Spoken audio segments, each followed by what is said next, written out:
Global tensions are rising, markets are unstable, and currencies keep losing value. While governments print more money, smart investors are moving into physical gold and silver, assets that have protected wealth for centuries. That's why more people are turning to Charlie's Gold to secure their future before the next financial shakeup hits. Don't leave your wealth exposed. Own something real. Own gold and silver. Visit charlies.gold today. Well, hi guys, I've got Micah again here from Noble Gold, and it's good to see you because at the moment it's such a good time to be putting your money into gold or silver away from the banking system as we watch the old banking system, the old fiat currency collapse. And it's now becoming more than obvious to people, even those that were cautious to start with. It's quite clear now that gold and silver is a better place to put it than the banks. Good morning for me. Good evening for you, Micah. I know. Thank you so much for accommodating the time. It's always hard for us to be kind of on the same same time of day, but I appreciate it. And you're right. Great time to buy. Things have cooled a little bit on the retail side. I'll say that as a dealer. We had Mhm. record October, record November, record December, record January, record February, record March. April, things started to cool a little bit. May is a continuation of that trend. And I get Mhm. it. I understand. You know, when you watch the price running up, you get a lot of momentum chasers, right? People who see, oh, I own some of this stuff. I need more of it. Or I've been watching from the sidelines. Now it's really shooting up and taking off. Let me take that opportunity now to chase that price. And then, of course, when it corrected at the end of January, which was something natural and that we expected, and then I told clients would naturally happen after rising so much, you want to see it pull back a little bit. And then you want to see it go sideways at a higher level before relaunching. And that's exactly what we're having. But it went up. We had price chasers. It dropped down. We had dip buyers, which is fantastic. People who, come in and take advantage of lower prices. But we've kind of exhausted those two groups. All the dip buyers have bought, all the momentum chasers, we already had that. Now we're kind of going in, to me, knowing what happens next, it's the most exciting period. It's the time that people should be buying the most. It's when it's coiling and going sideways in a narrow, um, what's called a consolidative zone, right? We've basically been bobbing around 75 to $80 for 4 months. And we've gone Mhm. as high as 93, we've been as low as 62, but 80% of the last 4 months has been spent kind of grinding around this 75 zone. Now, what this is called is basing or putting in a new floor, right, at a much higher level, which will be used as a launch pad to jump out of here. Now, that's the time where I can't say it's 2 weeks or 2 days or 2 months, but I actually think, now I may be proven wrong, but I think it's only probably the next month or two that we could still, on the long end, be in this kind of sideways movement. But I get it. It's boring. People who bought, people who are waiting, people who would like lower prices aren't getting them. People who want price to run away, that's not happening either. But think of it as a spring that's being compressed, right? We're not getting lows, we're not getting highs. It's being compressed and it's going sideways in that very narrow price range. And when we have a technical breakout, which to me, as someone who's very price sensitive, I watch these levels, spending a weekly close, so spending more than a week up above 80 will open up the doors to challenging the 90 zone. And then once we can actually get up above 90 and stay above 90 for a couple days or have a weekly close up above there, then it's a perfect setup to re-challenge 120, which is now the all-time high. I'll share this with your viewers, not to dangle a carrot or to try to, and try to instill any kind of feelings of greed, but I do have a price target of 150 to $200 over the next 6 to 12 months. And Mhm. that's because silver will go sideways and then it jumps by 2 or 3 times. It'll come back a little bit. It'll go sideways before it does the same thing.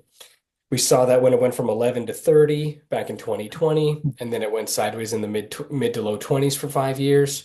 I don't think we're going to spend any amount of time close to that in the mid 70s, but we've spent 4 months already longer than I thought. When we launch out of this price zone, it's a triple digit number for sure, Charlie. So I know it's not interesting, right? Again, you want to buy it when it's running away, you want to buy it when it's dropping. We don't have any really exciting price action lately. So I think that's probably why. But smart buyers are still accumulating more. I'm still accumulating more. I know you're still accumulating more. I know some of your audience members are accumulating more from me actually this past week. And so, you want to just take advantage of it. I know it's boring, but it's part of the process, right? You got to go through these sideways churns before you can launch to a new reality, right? Which is a term that one of my favorite analysts is calling for. Michael Oliver, who I'm not sure if you've heard of him, but he has a very aggressive target of 3 to 500 this year by September. I Mhm. think he's saying Labor Day. Now, I think that might be a little bit of a stretch. I don't like to be kind of pie in the sky target guy, but I'd like to say easily 150 to 200 is doable this year. And actually, I think that aligns with Bank of America's target of 309. So, I'm not out of the ballpark either, I don't think. But this is the time you want to be jumping in, right? Although it's just very counterintuitive. I also had a very interesting discussion with my daughter and my granddaughter who've been over for the last week. And it's my granddaughter's seventh birthday coming up this coming week. Oh, And that's we were nice. talking about what she wanted, and she wants this, and she wants that, and she wants that. And I said to my daughter, I said, the reality is I can go and buy that for her without a problem at all. The problem is that next year that will be worth nothing. And I said, I'd much rather you set up a gold account. You can manage it, you run it, you look after it. But on her birthdays and on different times, put a little bit of gold aside for her so Yeah, that, and she's 7. So in 10 years' time, 11, 12 years' time, when she needs something to buy a house or to buy whatever, she's got something of value. And the right, one thing that you and I know with gold and silver, you go back 100 years, you go back 75 years, you go back 50 years, you go back 25 years. It's been proven that gold and silver have gone up, not down over right. time.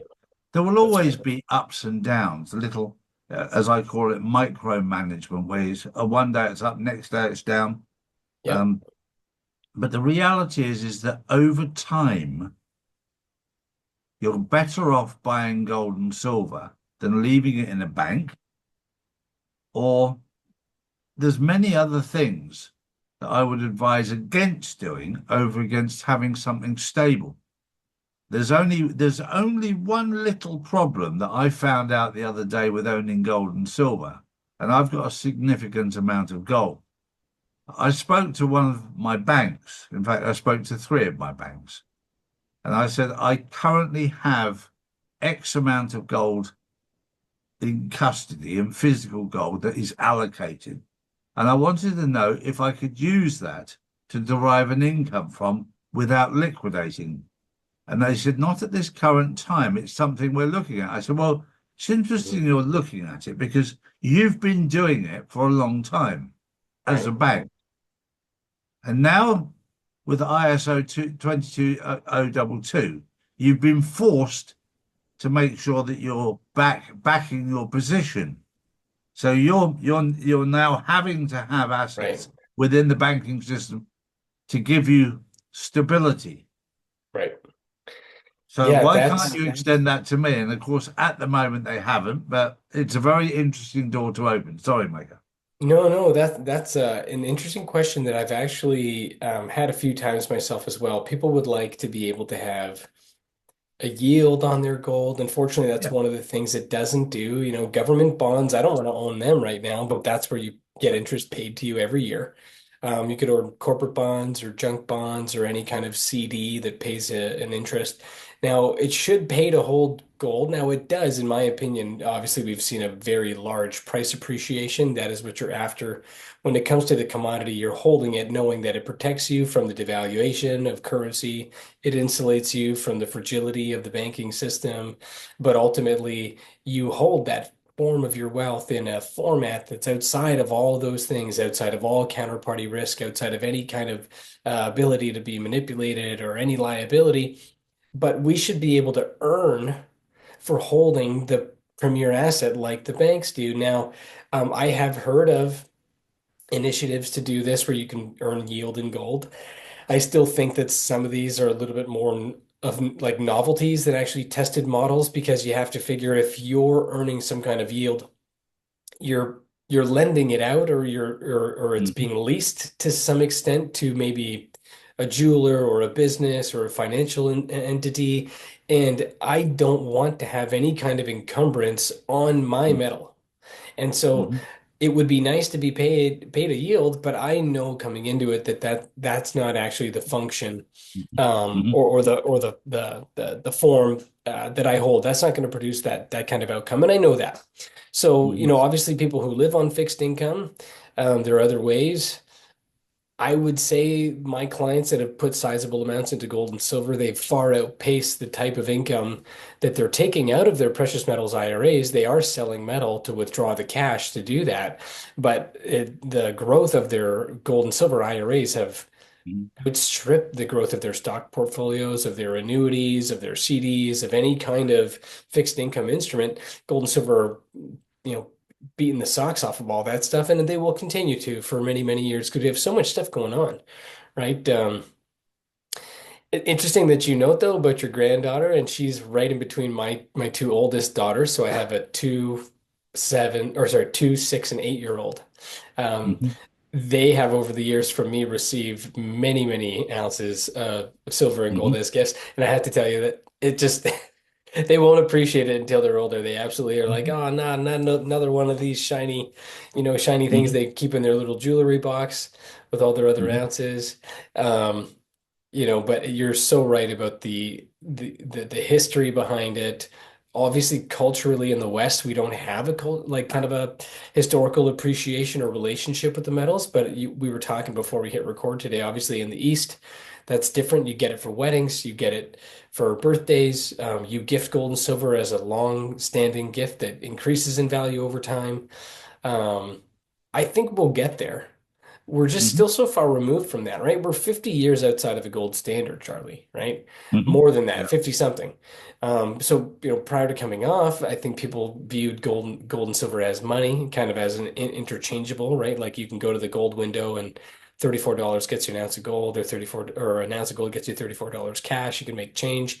Um, we just don't think about it in those ways, but culturally, we're behind everyone else. Like we're not as old as a civilization as China and India and these places that really, really value and respect the thousands of years that gold and silver have done that primary function of getting you into the best and safest asset of all time.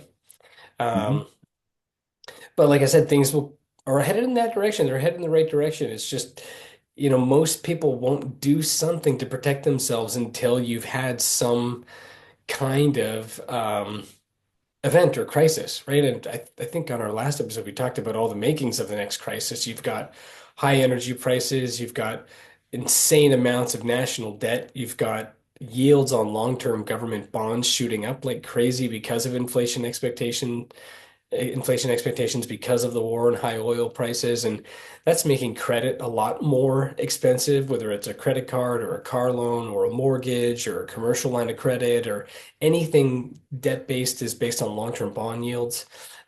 So we're seeing the economy contract under higher energy prices. We're seeing, again, crazy national debt.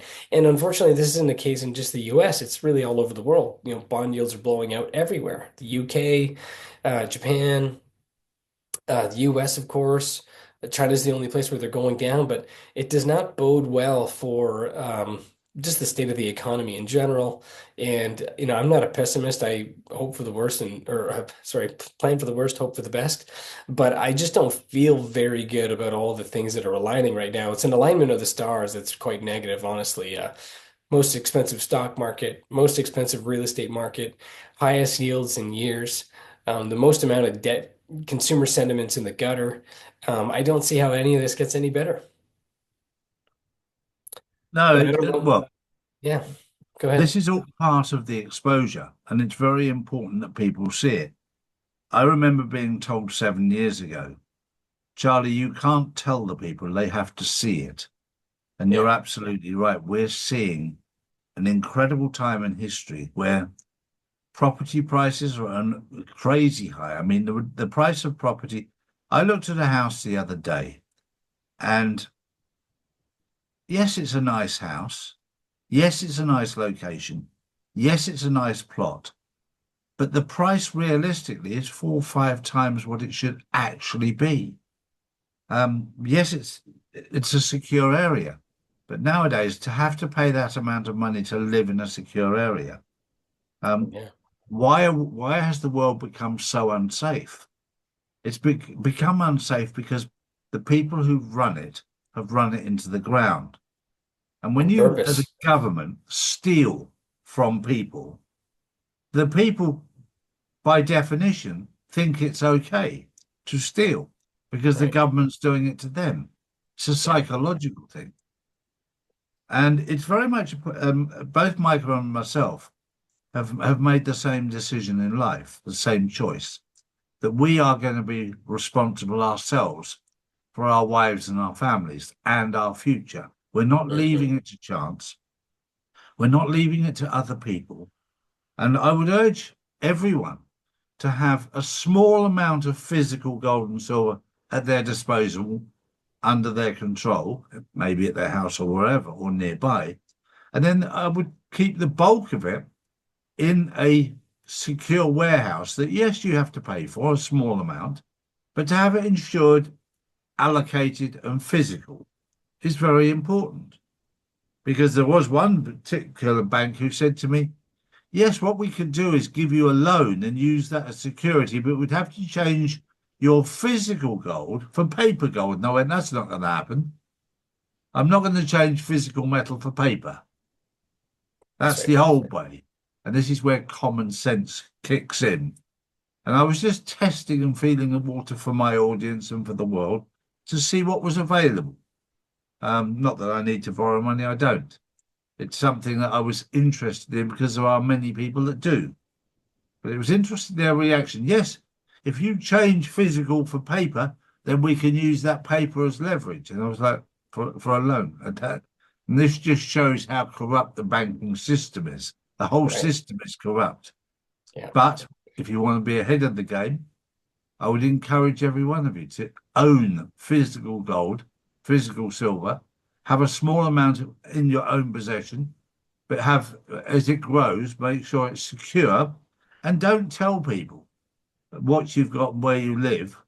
Otherwise, people will end up knocking at your door in the middle of the night uninvited. It's not wise. One of my best friends is a multi billionaire. He's been a friend of mine for years, for nearly 40 years. He convinces everyone around him that he's flat broke. He's lived his life like that for 30 years. Good for him. The minute people realized he was wealthy, he claims that he's absolutely flat broke.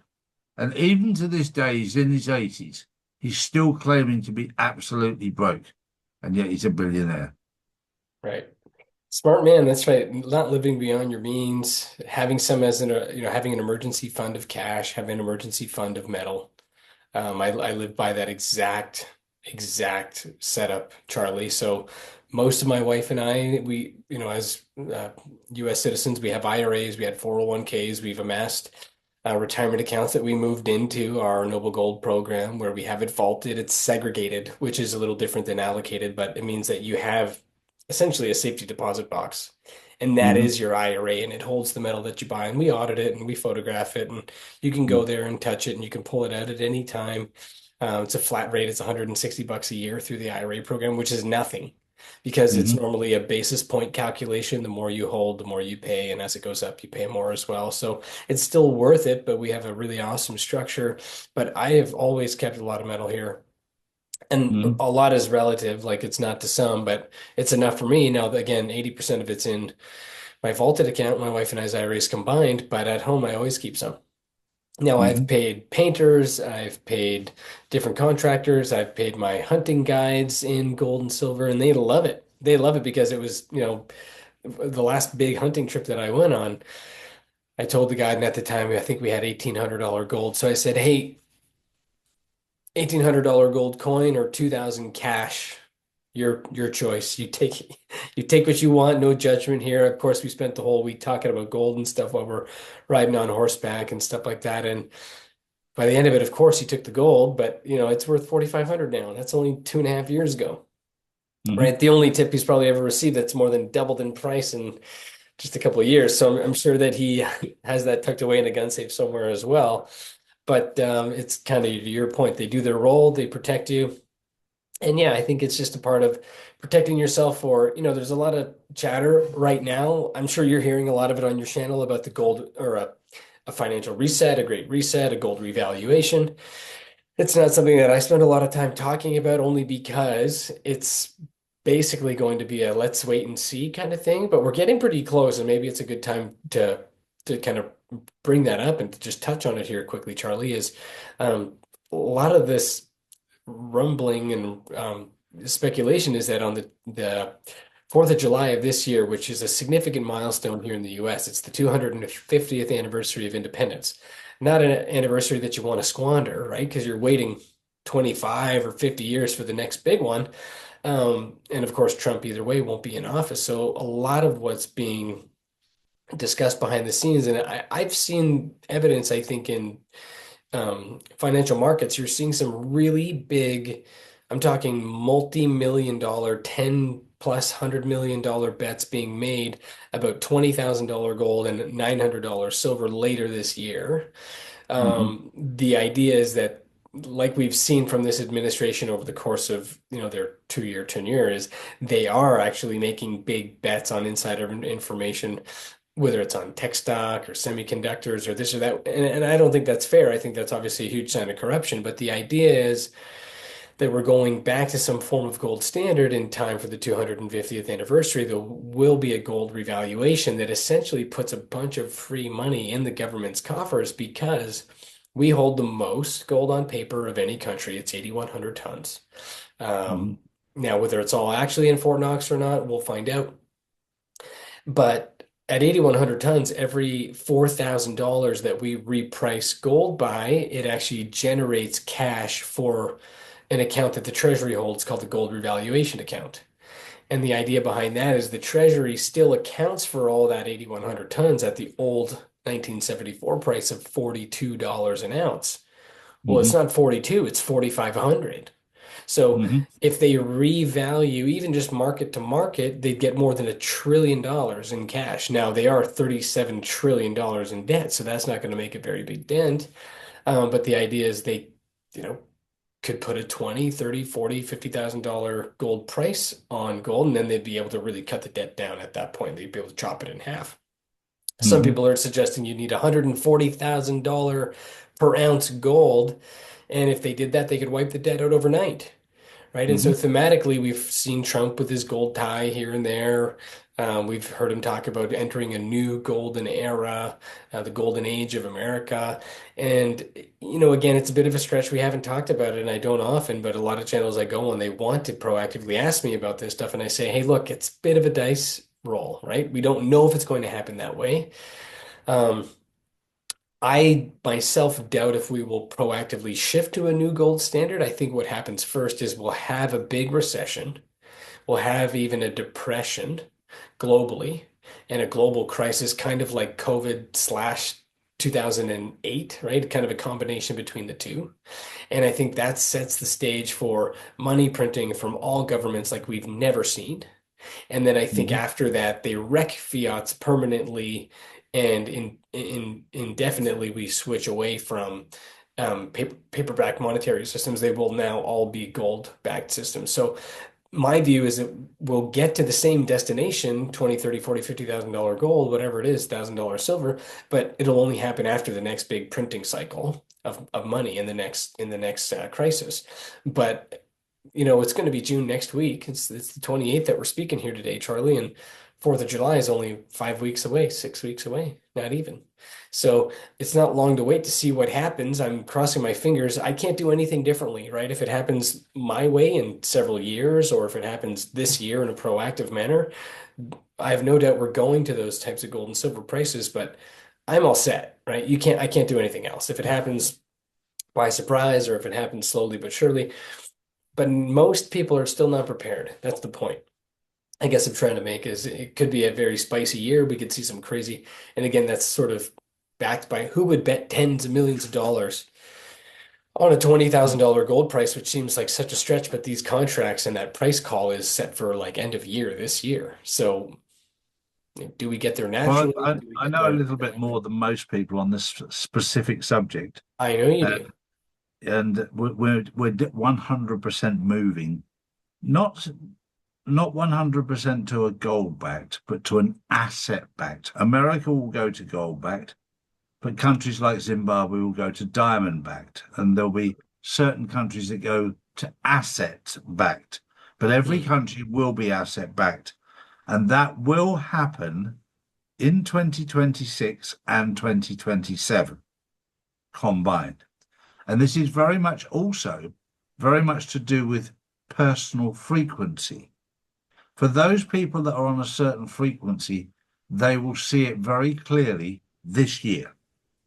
For those who are not, who are very much in the third dimension, who are stuck in the old mindset, it'll take them longer to see it and to participate. So it will take them through into 2027. Right. Everything will be completely finished by 2030. That's clear. But for those people who are at the right frequency and understand and comprehend what's really happening in the world, the collapse of the old system, and if the countries were businesses, they would have been declared bankrupt a long time ago. Oh, geez, would they ever? Right? Or they'd be in jail for counterfeiting money. Correct. If we Correct. did So what those they days did, are over. yeah, agreed. Well, I agree with you. I think ultimately tangible assets and commodities are going to be the way of the future, right? It's going to be the way that wealth is calculated. I like to think of my wealth in terms of acres and ounces. Yeah. I only live on 2.5 acres, but that's enough for us. We've got a homestead and we've got everything we need, chickens, gardens, fruit trees, you name it, and we're always working at it. Hmm. But when it comes to ounces, I don't care about what it's worth in terms of monetary value. Hmm. Could be hundreds of thousands, it could be millions. It doesn't matter to me because, like you said, Zimbabwe, they've got a lot of great resources, but they've got $1 trillion banknote. Hmm. It buys you like a beer, Hmm. right? Yeah. Gold could be $1 million an ounce, but if that happens, it basically means it's, $100,000 for a ham sandwich, right? So it's Hmm. relative to me. I don't really care. I'm not bothering to measure my wealth in a unit or a unit of measurement that ultimately is going to zero, right? And that will Hmm. completely be irrelevant, right? So I know that my gold and silver, my house, my land, these things that are, owned outright with no encumbrances and no financial instruments behind them, no counterparty risk. They will reprice in the next system at whatever level they need to be at, which is obviously going to be much higher when you see all the derivatives and all the debt, all the paper-based stuff, like, your bank offering you paper-based gold. There will be a big flight of capital from intangibles to tangibles, Hmm. stuff you can't touch to the stuff that you can.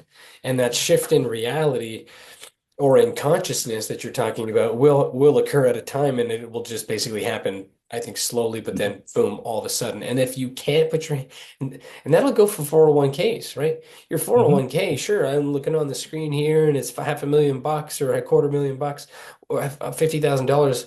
That looks good, but what happens to that in a shift like that, where it's, Hmm. a company or an index fund or a bank that basically may not actually make it on the other side, right? Hmm. Currencies don't last forever, banks don't last forever, countries don't last forever.